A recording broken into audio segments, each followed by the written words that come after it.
오늘 보실 말씀은 제가 가지고 있는 성경 신약성경 139면에 제가 가지고 있는 성경 신약성경 139면에 누가복음 24장 1절부터 12절 말씀까지를 제가 한 절 읽고 여러분들 한 절 읽고 교도하며 읽도록 하겠습니다.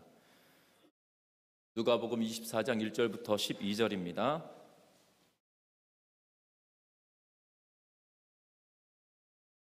안식 후 첫날 새벽에 이 여자들이 그 준비한 향품을 가지고 무덤에 가서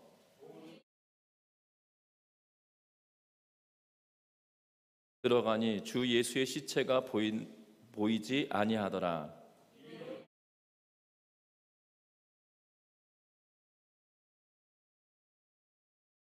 여자들이 두려워 얼굴을 땅에 대니 두 사람이 이르되 어찌하여 살아있는 자를 죽은 자 가운데서 찾느냐.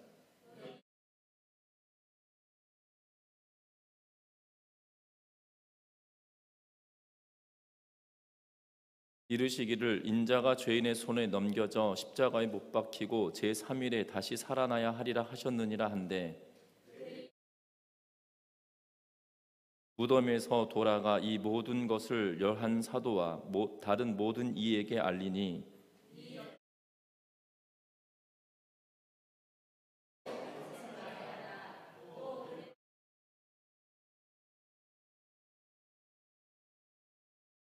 사도들은 그들의 말이 허탄한 듯이 들려 믿지 아니하나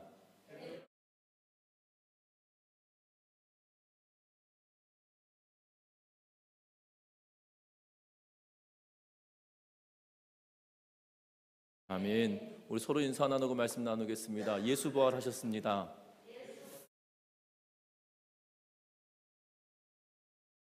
예수님의 부활이 우리에게 기쁘고 즐거운, 어떻게 보면 기쁘고 즐겁다라는 표현은 그렇지만 우리에게 감사가 넘치는 그러한 이유가 있다라면 그것은 예수님께서 부활하심으로 말미암아 그분이 하나님이신 것을 우리에게 증거하고 증명하고 있는 그러한 사건이기 때문입니다.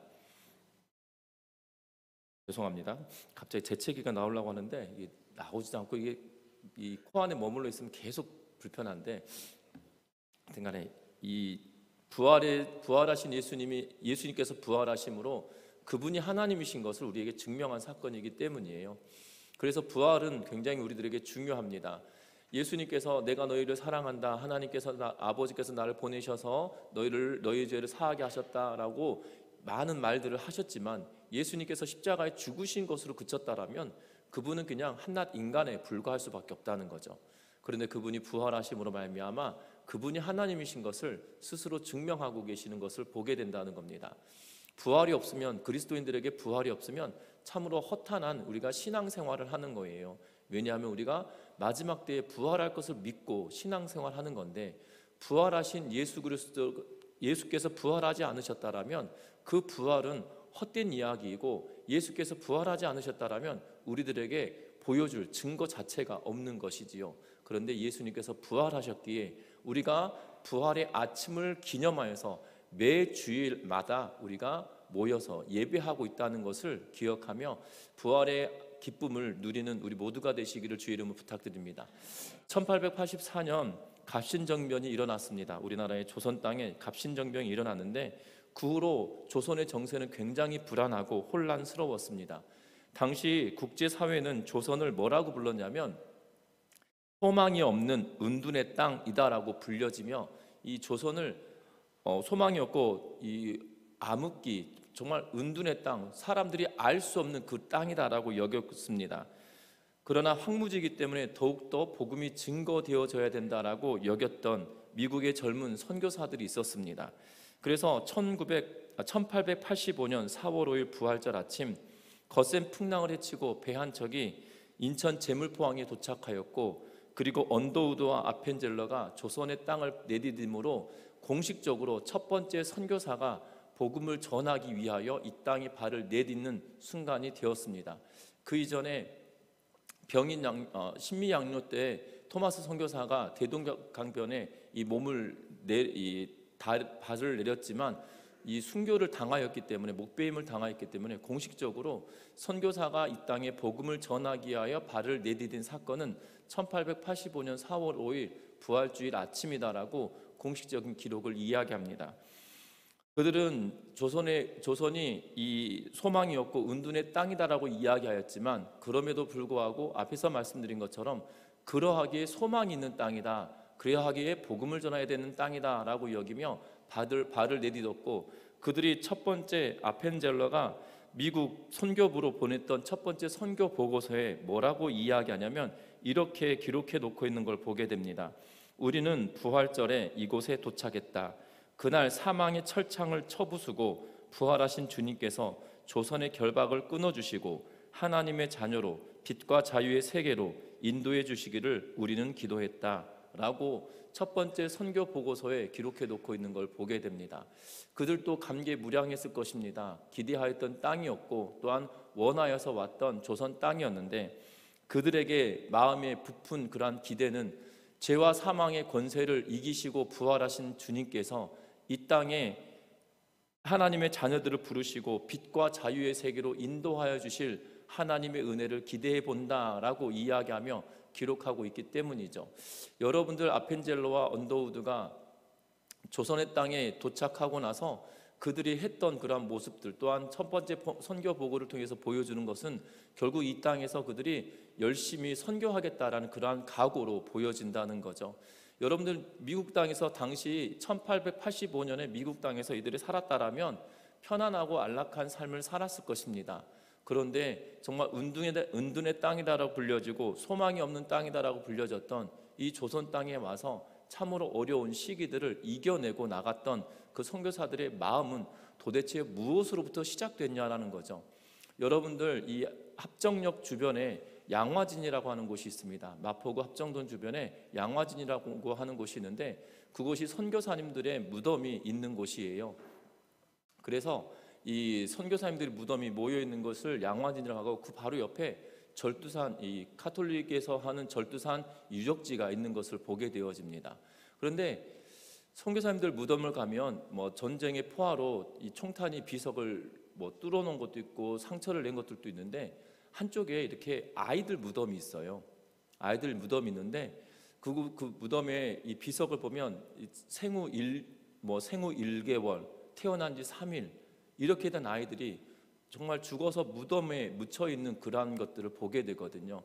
선교사님들이 이 땅에 와서 자녀들을 낳고 풍토병이나 또한 아이들이 조선 땅에서 태어나서 참으로 힘든 그러한 삶을, 아니 힘든 삶이 아니죠. 낳자마자 얼마 있지 않다가 죽어서 조그맣게 나지막하게 비석을 세우고 무덤을 만들어 놓았고, 또한 그곳에 아이들을 묻었던 선교사님들의 마음은 어떠했을까라는 생각이 생각해 보면 나 같으면 못할 것 같다라는 생각이 참 들 때가 많아요.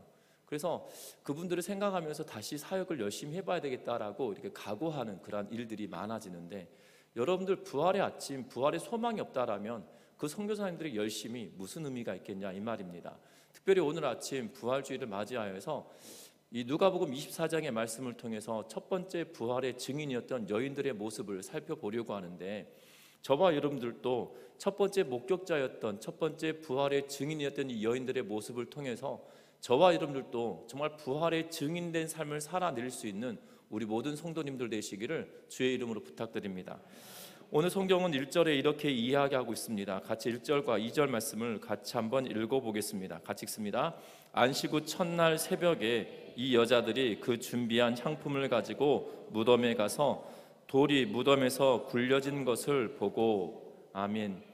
오늘 성경에 보니까 예수님 이 여인들이 금요일에 향품을 준비해 놓고 안식일을 지내고, 안식일은 금요일 저녁부터 토요일 해질 때까지 저녁까지 시간을 안식일이라고 이야기하는데요.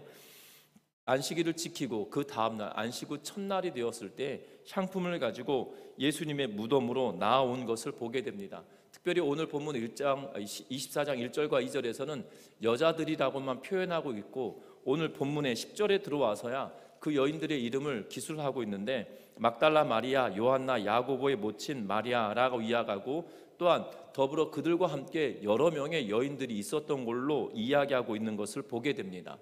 그러니까 누가는 1절에서 어떤 여인이었는지를 말하지 않고 있지만 적어도 3명 이상의 여인들이 그곳에 방문했다라고 이야기하고 있는 것을 보게 되죠. 여러분들 이 이른 시간에 가야만 사람들의 눈을 피할 수 있었고 가능한 한 빨리 예수님께 향품을 바르는 그러한 예를 행할 수 있었다는 거죠. 이들이 아침 일찍 서둘렀던 이유를 여러 가지 찾을 수 있겠지만 앞에서 말씀드린 것처럼 사람들의 눈을 피해서 가야만 했던 것.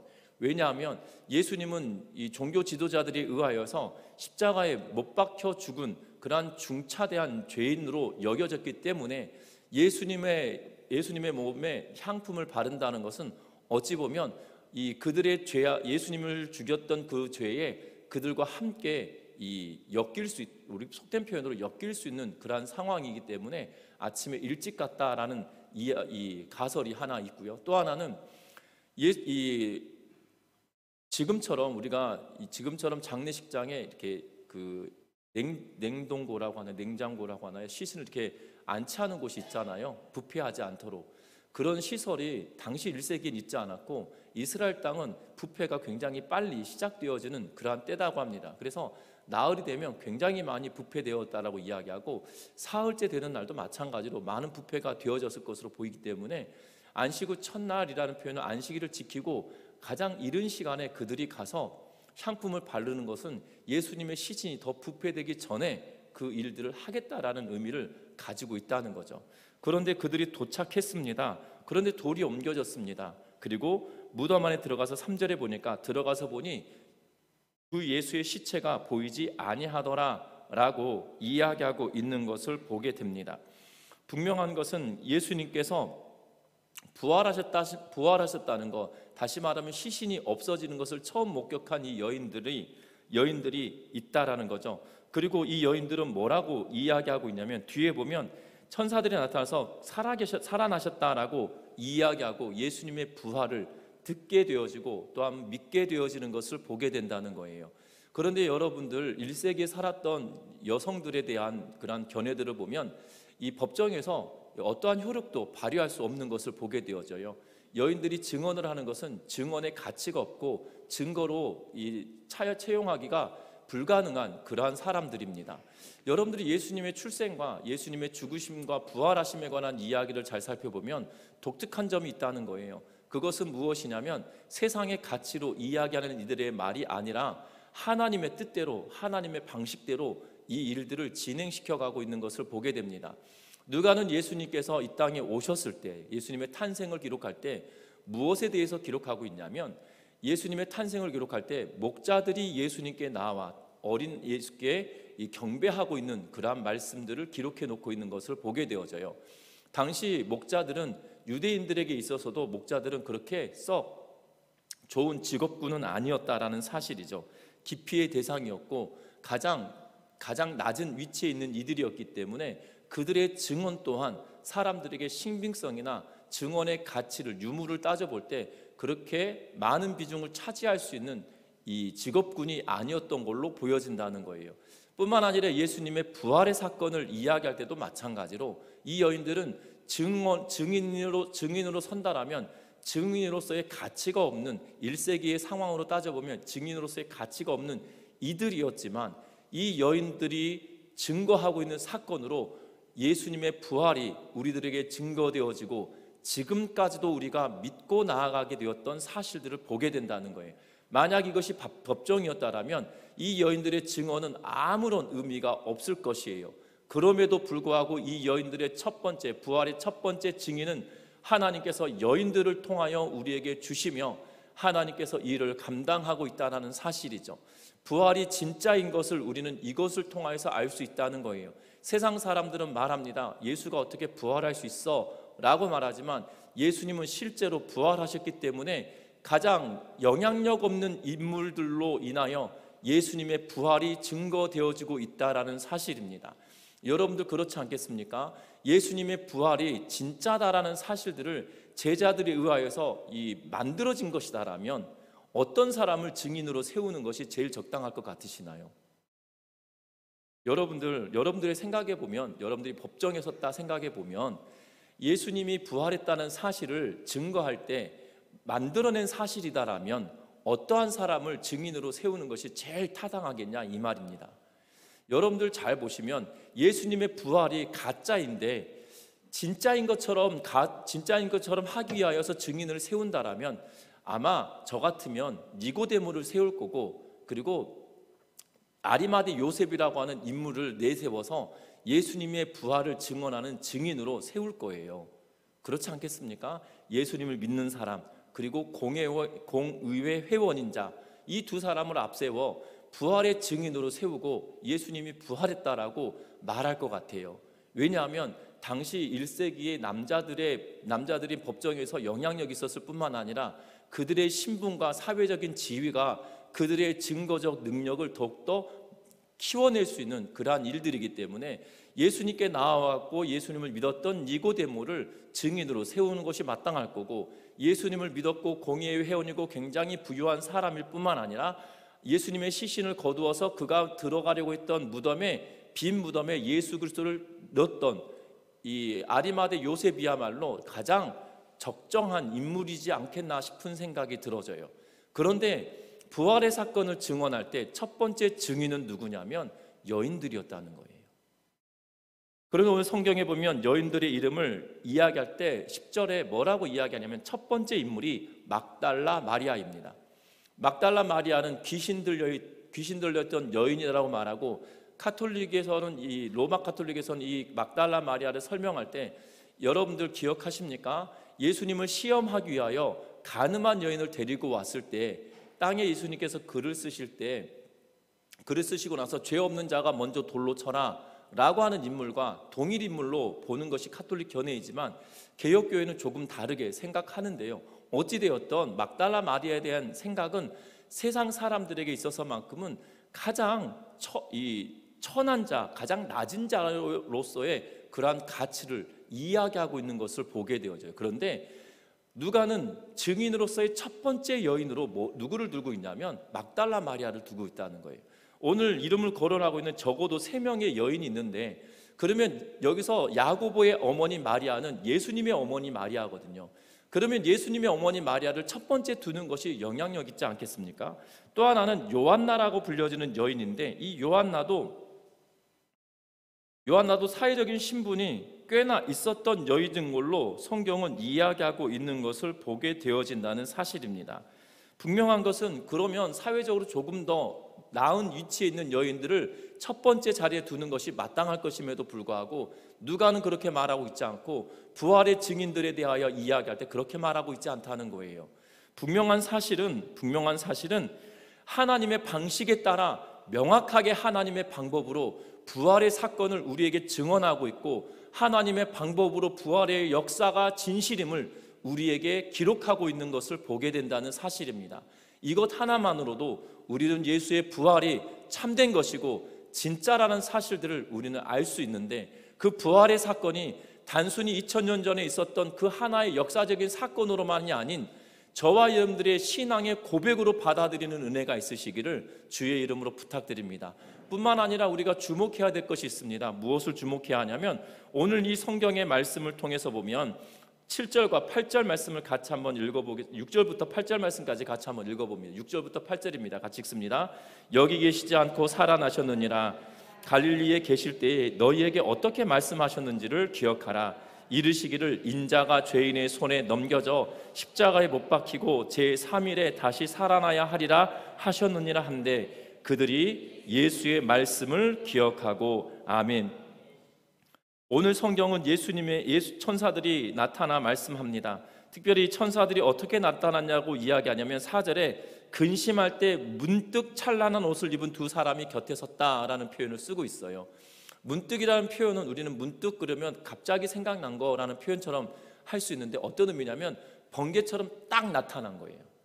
뭐 영화를 하면 짠 하고 나타났다든지 뿅 하고 나타났다든지 이런 표현이겠죠.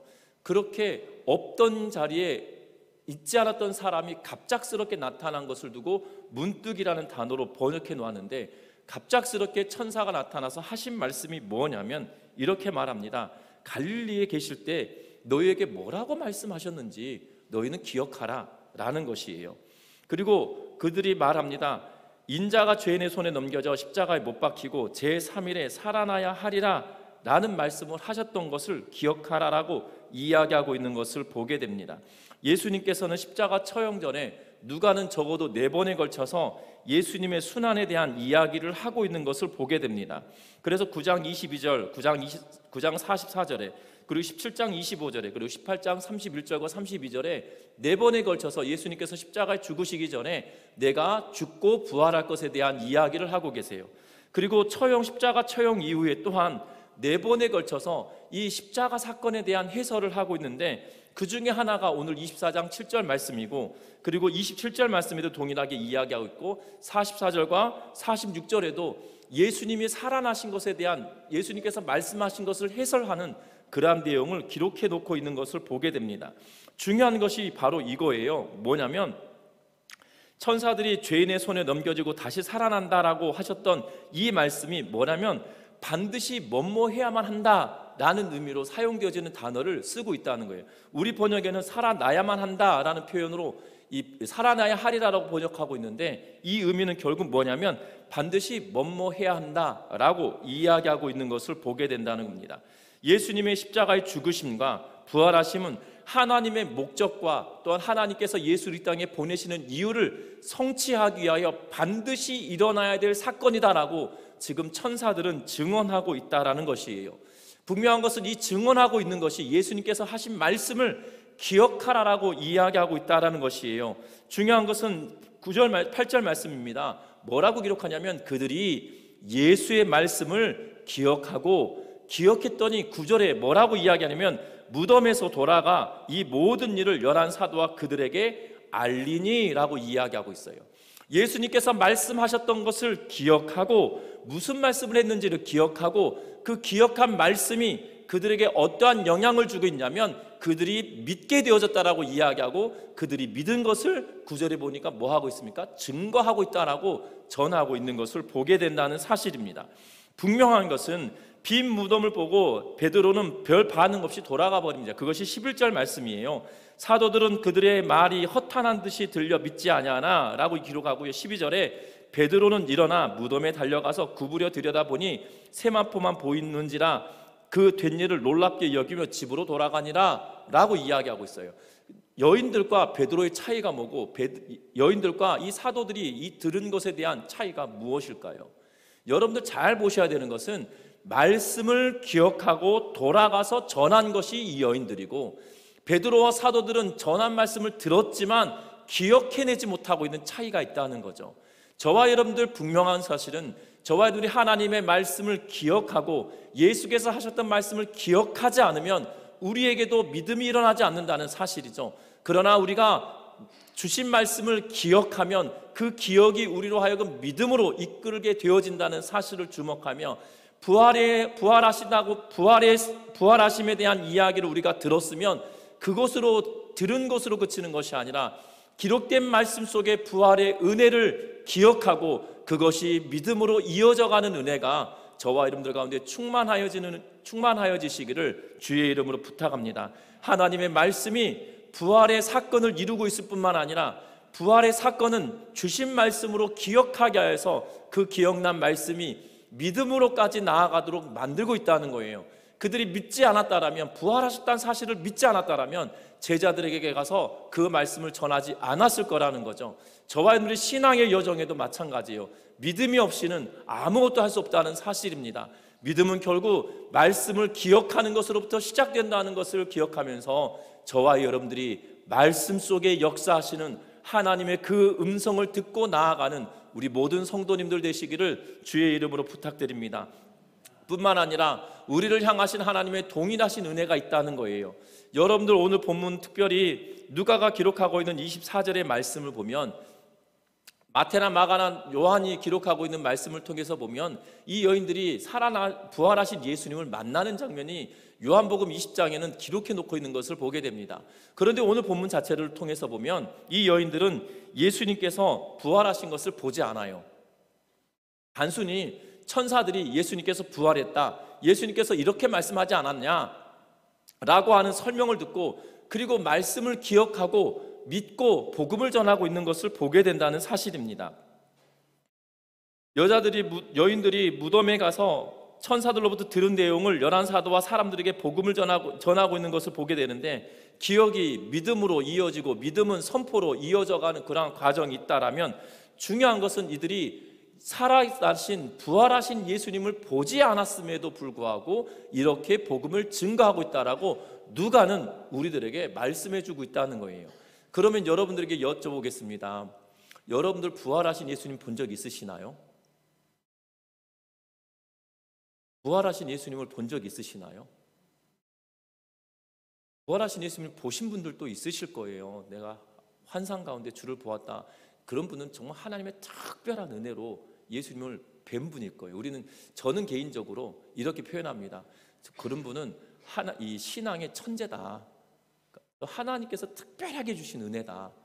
저 같은 사람은 평범한 사람이거든요. 세상에도 그렇잖아요. 천재라고 불려지는 사람 있잖아요. 뭐 난 지 얼마 안 됐는데, 뭐 돌도 안 됐는데 말을 하고, 16개월이 안 됐는데 문장을 하고, 그리고 두 돌이 되지 않았는데 뭐 글도 쓰고 글도 읽고 말도 뭐 4살이 되었는데 다른 나라 말도 하고, 뭐 이런 사람들 있잖아요. 가끔가다 그런 분들 있으면 뭐 합니까? 방송에 막 나오죠. 그래서 천재가 났다 뭐 이러면서. 그리고 몇 살에 학교를 마치고 몇 살에 대학을 가고 굉장히 많이 시끌벅적하게 말하잖아요. 이 신앙인들 가운데 그런 분들 계세요. 특별하게 하나님께서 은혜를 베풀어 주셔서 정말 특별한 은혜로 하나님을 뭐 직접적으로 본 것보다 예수님을 보는 분들도 간혹 있으십니다. 뭐 환상 가운데 그러한 분들도 있지만, 중요한 것은 보지 않고 예수님을 믿는 경우가 훨씬 더 많아요. 보지 않고 예수님을 믿는 경우가 훨씬 많거든요. 여러분들 잘 보셔야 돼요. 뭘 보셔야 되냐면, 오늘 누가가 왜 이렇게 기록하고 있을까라는 거죠. 누가는 이 여인들이 부활하신 예수님을 보았다라고 기록하지 않아요. 단순히 천사들을 만났고 그 천사들이 전한 말씀이죠. 그 전한 말씀을 또 다른 것이 아니에요. 예수님께서 이미 하신 말씀이다라는 거죠. 그래서 혹시 여러분들 성경책에 색깔로 표시되어 있는 성경을 보신다라면, 이 7절 말씀을 뭐로 표현하고 있냐면, 예수님이 하신 말씀은 빨간색으로 표현해 놓고 있는 성경들을 보고 계시다라면, 아마 여러분들 읽고 있는 그 성경의 본문에 빨간 글로 7절 말씀이 기록되어져 있을 거예요. 천사들이 한 말은 예수님이 하셨던 말씀을 인용하면서, 인자가 죄인의 손에 넘겨져 십자가에 못 박히고 제3일에 다시 살아나야 하리라 라고 하셨던 말씀을 다시 상기시키며 예수님께서 이 말을 해주시지 않았냐라는 거예요. 그런데 이 여인들이 이것으로 말미암아 믿음을 갖게 되었고, 기억하고 믿음을 갖게 되었고, 믿음으로 말미암아 선포하는 삶을 살게 되었다라고 이야기하고 있다는 거예요. 우리들도 동일한 이 체계를 가지고 있는 삶을 보게 되죠. 우리들의 신앙도 마찬가지예요. 부활하신 예수 그리스도를 만난 적이 없어요. 그럼에도 불구하고 말씀 속에 기록되어져 있는 말씀을 우리가 기억하고 그 말씀을 믿음으로 말미암아 선포하는 삶을 살아가고 있는 것이 우리들의 삶이라는 거죠. 이 여인들과 우리의 삶은 동일해 보인다는 거예요.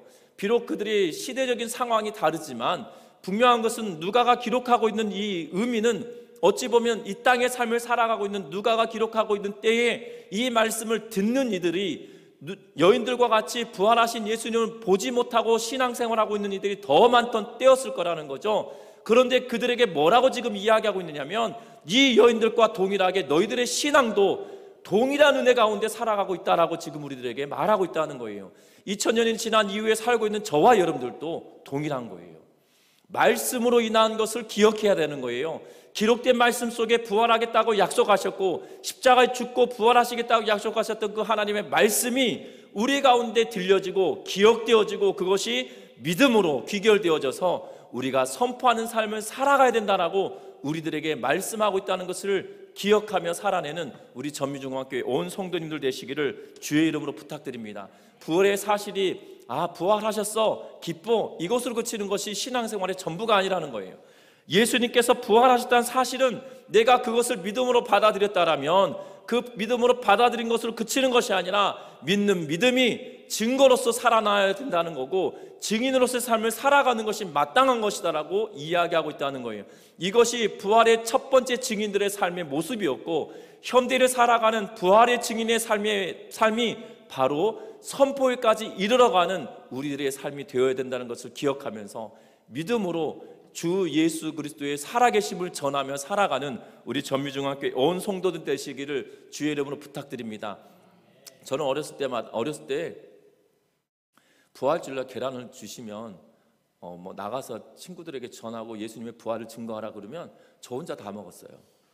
저 혼자 다 먹었거든요. 이 먹으면 진짜 그 코에서 그 뭐라 닭똥 냄새가 날 때까지 먹었던 기억이 나는데 갑자기 빵 터져가지고 참 죄송한데요. 이 선생님들이 분명히 친구에게 하나 나눠주고 너 하나 먹어라 그러면 저 혼자 다 먹었던 것 같은데, 근데 중요한 것은 죄송합니다. 제가 웃음을 참아야 되는데 그때 생각하면 계속 웃음밖에 나오지 않는 것 같아요. 참 철없던 때인 거죠. 그런데 중요한 것은 저와 여러분의 삶이 선포의 삶으로까지 나아가져야 된다는 거예요. 왜냐하면 예수님께서 부활하셨다는 사실이 그냥 나 혼자 즐겁고 기쁜 것으로, 나 혼자 만족하는 것으로 그치는 것이 아니라는 거죠. 왜냐하면 부활의 사실은 나의 믿음이 성장하게끔 만드는 것이 아니라 어디까지 나아가게 만드냐면 복음을 전하는 자리에까지 나아가게 만들고 있다는 거예요. 우리 믿음의 성도 여러분들, 부활의 사실이 기쁜 것으로만 그치는 것이 아니라 내 믿음이 성장해 가는데 어디까지 성장하냐면 부활의 예수님을 전하는 자리까지 성장해가는 우리 전미중학교의 온 성도님들 되시기를 주의 이름으로 부탁드립니다. 말씀을 맺으려고 합니다. 은혜는 받을 수 없는 사람에게 주는 것이 은혜이거든요. 저와 여러분들은 어떠합니까? 우리가 구원의 기쁨을 누릴 수 있는 자격이 있나요? 아니거든요. 그런데 우리에게 주신 거예요. 믿을 수 있도록 주신 거고 기록된 말씀이 내 안에 믿어지도록 만드는 것이죠. 그러하기 때문에 이것이 은혜다라고 밖에 말할 수 없습니다. 은혜는 선물입니다. 선물을 받았는데 그 선물을 그냥 나 혼자 간직하고 숨길 것이 아닌 그 선물이 어떠한 것인지 드러내고 증거하며 자랑으로 여기며 살아낼 수 있는 우리 전미중학교 온 성도님들 되시기를 주의 이름으로 부탁드립니다.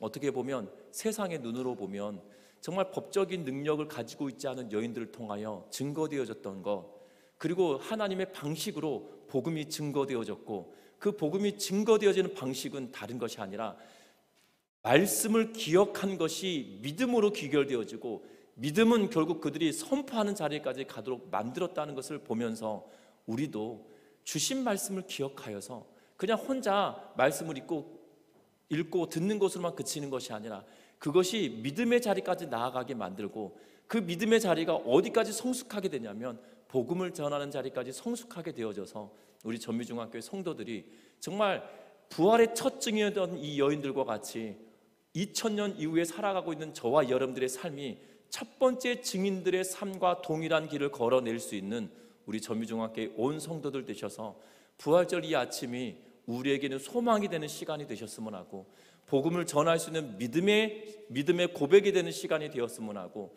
믿음의 고백이 단순히 고백으로만 그치는 것이 아니라 우리의 삶의 영역에 드러내고 증거하고 자랑하며 살아낼 수 있는 우리 모든 성도님들 되시기를 주의 이름으로 부탁드립니다. 우리 시간 찬양하시겠습니다.